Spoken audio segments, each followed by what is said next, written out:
अल्लामा फजल खैराबादी रहमतुल्लाह अलैह हो या मौलाना हुसैन अहमद मदनी रहमतुल्लाह अलैह हो, ये माल्टा की जेल में थे, वो अंडमान की जेल में थे।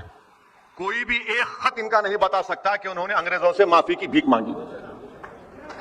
कोई नहीं बता सकता, कोई नहीं बता सकता।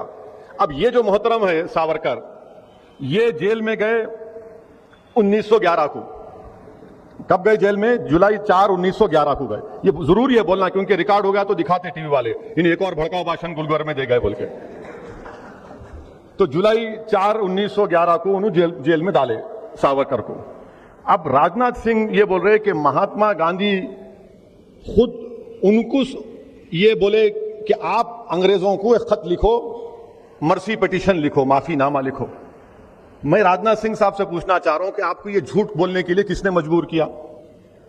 4 जुलाई 1911 को जब सावरकर को अंग्रेज गिरफ्तार करके काला पानी अंडमान में रखे, गांधी भारत में नहीं थे, साउथ अफ्रीका में थे राजनाथ सिंह साहब।